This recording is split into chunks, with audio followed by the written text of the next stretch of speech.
बिस्मिल्लाहिर्रहमानिर्रहीम। नाज़रीन अस्सलाम वालेकुम, मैं हूँ इमरान हुसैन। आज प्रोग्राम में हम बात करेंगे जो ईरान इसराइल कशीदगी, ख़ित्ते में जो कशीदगी को बढ़ावा मिला है और फिर जो ईरान पर हमला करने से पहले अमेरिका की तरफ से इसराइल की तरफ से एक बड़ा दावा किया गया।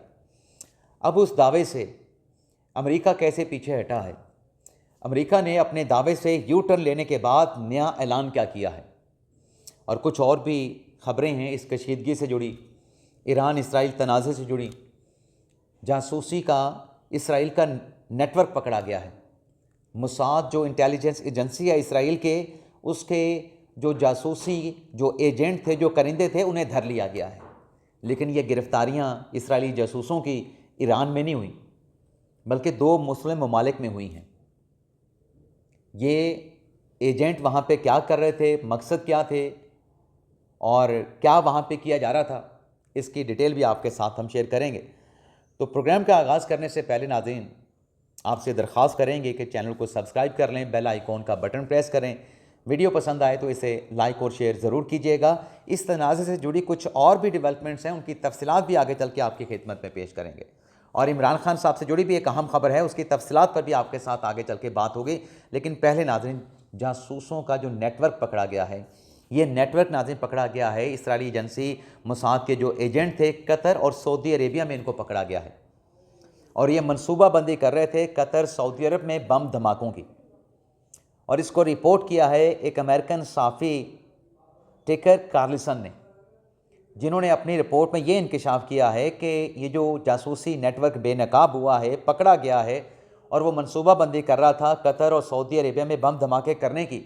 इसका मकसद ये था कि जैसे इसराइल की इंटेलिजेंस एजेंसी मुसाद ने ईरान को कमज़ोर किया, यही हिकमत अमली, यही प्लानिंग जो है इम्पोज़ की जा रही थी, यही मनसूबा इम्पोज़ किया जा रहा था सऊदी अरब और कतर पे, कि जैसे ईरान को कमज़ोर किया गया वैसे ही सऊदी अरेबिया और कतर को भी नुकसान पहुंचाया जाए, इन दोनों ममालिक को भी जो है वो कमज़ोर किया जाए। लेकिन ये नेटवर्क पकड़ लिया गया है। लेकिन अमेरिकन सहाफ़ी ये ज़रूर कहते हैं कि जो प्लान है मुसाद का, उसमें किसी हद तक कामयाब हुए, क्योंकि ईरान को तो कमज़ोर करने में इसराइली एजेंसी मुसाद जो है वो कामयाब हुई है। अब ईरान को कैसे नुकसान पहुंचा ईरान की इंटेलिजेंस एजेंसी मुसाद से, तो इस पर भी एक बरतानवी जरीदे की रिपोर्ट सामने आई है, जिसमें यह बताया गया है कि ईरानी सुप्रीम लीडर आयतुल्ला खामनाई, जिन्हें शहीद किया गया जब वो एक इजलास की सदारत करने जा रहे थे, अमेरिका इसराइल को कैसे पता चला कि आज इजलास हो रहा है और आयतुल्ला खामनेई उस इजलास की सदारत करेंगे, तो इस सिलसिले में बरतानवी जरीदा ये रिपोर्ट करता है कि जो तेहरान के ट्रैफिक सिग्नल थे उनको जैम किया गया था। ट्रैफिक के सिग्नल को जैम करने के बाद उसकी जो वीडियो रिकॉर्डिंग तेहरान में भी हो रही थी, तल अवीव में भी उसकी वीडियो रिकॉर्डिंग हो रही थी। और तेहरान में लगे ट्रैफिक के सिग्नल्स के इन कैमरों से एक ऐसा कैमरा भी मिला इंटेलिजेंस एजेंसी मुसाद को, इसराइली की एजेंसी को, जिसके ज़रिए जो मुहाफ़िज़ थे सुप्रीम लीडर के और जो ड्राइवर्स थे, उनकी नकलो हरकत पर भी नज़र रखी जा रही थी। और कई सालों से ये नज़र, ये निगरानी, ये रिकॉर्डिंग की जा रही थी।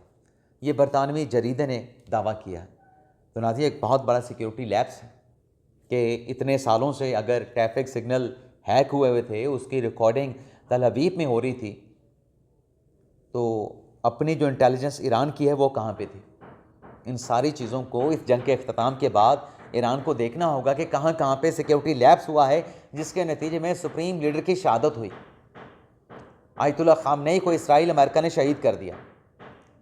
अब जहाँ तक बात है क़यादत की तब्दीली का दावा किया गया था अमेरिका की तरफ से, डोनाल्ड ट्रंप का स्टेटमेंट आया था, बल्कि जो रज़ा पहलवी के बेटे जो हैं, जो शहज़ादे हैं, उन्होंने भी दावा किया था कि जल्द मेरी ईरान वापसी होगी।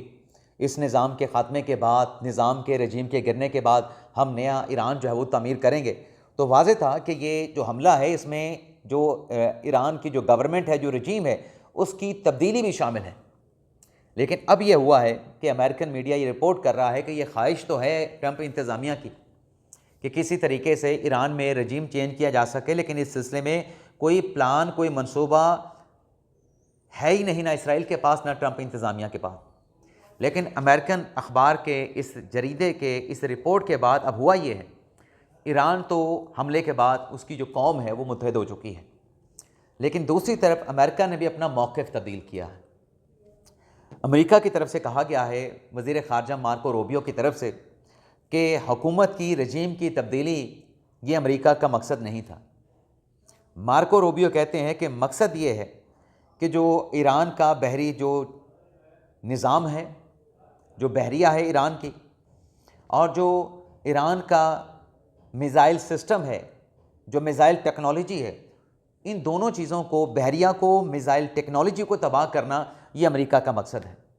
और साथ में उनकी तरफ से ये भी कहा गया कि अभी ईरान पे मज़ीद ताकतवर हमले होना बाकी हैं। ये अमेरिकी वज़ीर ख़ारजा कह रहे हैं कि मज़ीद ताकतवर हमले ईरान पे किए जाएंगे। अभी ये जंग का ख़ात्मा नहीं हुआ, लेकिन ये जो जंग है जो कि फैल चुकी है, जिसने कई खलीजी ममालिक को अपनी लपेट में ले लिया है, ईरान की तरफ से बदले का ऐलान अपनी जगह पे मौजूद है। ईरान की तरफ से इसराइल के शहर यरूशलेम को टारगेट किया जा रहा है, हिफ़ा को टारगेट किया जा रहा है और तल अबीब को टारगेट किया जा रहा है।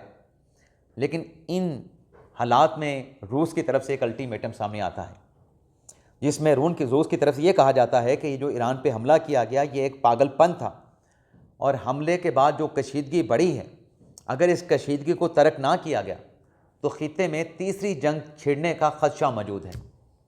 रूस तीसरी आलमी जंग छिड़ने के खदशे का इजहार कर रहा है। तो ये नाज़रीन अपडेट्स हैं ईरान इसराइल कशीदगी के हवाले से, जो तफसीलात आपके साथ हमने शेयर की। अब आ जाते हैं बानी तहरीक इंसाफ इमरान खान के मुकदमे के जो इस्लामाबाद हाई कोर्ट में समाअत हुई है, जिसमें बड़ी उम्मीदें वाबस्ता की गई थी कि आज इस्लामाबाद हाई कोर्ट से एक ऐसा फ़ैसला आएगा जिसके बाद इमरान खान साहब को शिफा इंटरनेशनल हॉस्पिटल इस्लामाबाद में मुंतकिल किया जाएगा। अदालत ये फ़ैसला देगी, लेकिन आज ऐसा नहीं हो सका। और जो ये तवक्कुआत लगा के बैठे थे, वो गलत तवक्कुआत लगा के बैठे थे, क्योंकि आज इमरान खान साहब की तरफ से जो दरख्वास्त दायर हुई थी, उस दरख्वास्त पे लगे जो एतराज़ात थे, पहले उन एतराज़ात के ऊपर फ़ैसला होना था। तो आज जब जैसे अरबाब मोहम्मद ताहिर साहब, जैसे खादम हुसैन सोबरू साहब ने जब अदालती कार्रवाई का आगाज़ किया, इमरान खान साहब की पटिशन के ऊपर प्रोसीडिंग जो है वो शुरू होती है, तो सबसे पहला सवाल अदालत की तरफ से यही पूछा गया कि आपकी दरख्वास्त के ऊपर क्या एतराज़ात हैं, क्या एतराज़ात हैं जो रजिस्ट्रार ऑफिस की तरफ से लगाए गए हैं। जब वो एतराज़ात लतीफ़ खोसा साहब ने बताए, सलमान अकमर राजा भी उनके हमरा थे, तो अदालत की तरफ से कहा गया कि 2 एतराज़ात और रजिस्ट्रार ऑफिस ने बिल्कुल दुरुस्त लगाए हैं। लेकिन फिर अल्टीमेटली अदालत ने किया ये कि जो दरख्वास्त थी इमरान खान साहब की, उसे नंबर लगाने का हुक्म दिया। और साथ में ही जज अरबाब मोहम्मद ताहिर साहब ने कहा कि आप ऐसा क्यों नहीं करते कि इमरान खान साहब की जो मरकज़ी अपील है, जो जज हमायूं दिलावर ने इमरान खान साहब के ख़िलाफ़ फ़ैसला दिया था, आपने इस्लामाबाद हाई कोर्ट में अपील दायर की थी, आप मरकज़ी अपील के ऊपर आर्गू करें, ताकि वंस फॉर ऑल जो मुकदमा है, उस मुकदमे का अल्टीमेटली फ़ैसला हो जाए। ये मुतफ़र्रिक़ दरख्वास्तें आज दायर हो रही हैं, कल फिर आप दायर करेंगे, तो क्यों ना मुकदमे का फ़ैसला कर लें। जिस पर लतीफ़ खोसा साहब ने कहा कि आप कल रख लें, हम ये तैयार हैं। लेकिन अदालत ने उनकी बात नहीं मानी। अदालत ने कहा कि जो पेपर बुक्स हैं, जो मुकदमे की फ़ाइलें हैं, उन्हें तैयार करने में 3 से 4 दिन लगेंगे। अदालत की तरफ से कहा गया कि चलें ऐसा करते हैं कि आपकी जो दरख्वास्त है इमरान खान साहब को हॉस्पिटल मुंतकिल करने की, उस पर भी नोटिस कर देते हैं और मुकदमा आइंदा हफ्ते समाअत के लिए मुकर्रर कर दिया जाएगा। और 10 मार्च की अदालत ने तारीख भी दे दी। लेकिन आज धचका एक तो उम्मीदों को लगा, लेकिन मैं ये समझता हूँ कि लतीफ़ खोसा साहब को अपना केस एक डिफरेंट अंदाज से अदालत के सामने पुट करना चाहिए था। लतीफ़ खोसा साहब को कहना चाहिए था कि बेशक इमरान खान साहब की जो मरकज़ी अपीलें हैं, आप उन्हें समाअत के लिए आज मुकर्रर करें, कल मुकर्रर करें, अगले हफ्ते मुकर्रर कर दें। फ़िलहाल हमारा कंसर्न मरकज़ी मुकदमे की फिक्सेशन नहीं, बल्कि बानी तहरीक इंसाफ इमरान खान साहब की सेहत है।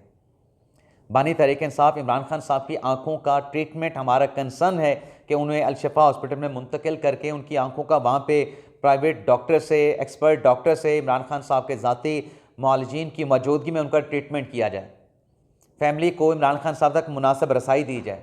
ये मुकदमा इमरान खान साहब को हॉस्पिटल मुंतकिल करने वाला, ये आप आज शाम को लगा लें, कल लगा लें, इस पे हमारा बड़ा कंसर्न है। हम बड़े तशवीश में हैं, पार्टी तशवीश में है, इमरान खान साहब की फैमिली तशवीश में है। लेकिन ऐसी बातें लतीफ़ खोसा साहब ने कमरा अदालत में नहीं की और अदालत ने 10 मार्च की जो तारीख़ दी, उसी के ऊपर जो है इत्तफ़ाक़ कर लिया गया और फिर अदालत जो है वह बर्खास्त हो गई। एक और मुकदमा भी ATC अदालत में बानी तहरीक इंसाफ इमरान खान साहब का लगा। अदालत लगी, जज साहब आए, फ्रीकैन आए, गवाहान आए, मुल्ज़मान पेश हुए, सबकी हाज़िरी लगाई गई। लेकिन अदालती कार्रवाई जो है बग़ैर किसी प्रोसीडिंग के उसे मुलतवी कर दिया गया। उसकी वजह यह बनी कि वीडियो लिंक बहाल ना होने पर इमरान खान साहब को अडयाला जेल से वीडियो लिंक के ज़रिए पेश नहीं किया जा सका। और जब वीडियो लिंक सर्विस जो सिस्टम था वो फ़ाल नहीं था, तो फिर इमरान खान साहब की जो हाज़िरी है वो जेल रोपकार के ज़रिए लगाई गई। लेकिन जो जज साहब थे अमजद अली शाह साहब, उनकी तरफ से हुक्म दिया गया कि आइंदा समात पे जो वीडियो लिंक का जो सिस्टम है जिसमें इमरान खान साहब को पेश करना है वो मुकम्मल तौर पे फ़ाल होना चाहिए। और केस की जो समात है उसे 24 मार्च तक अदालत की जानिब से मुलतवी कर दिया गया है। तो ये था नाज़रीन हमारा व्लॉग। आपसे इजाज़त चाहते हैं। अल्लाह ताला हम सब का हामी नासिर हो। अपनी दुआओं में याद रखिएगा। अल्लाह हाफिज़। पाकिस्तान हमेशा जिंदाबाद।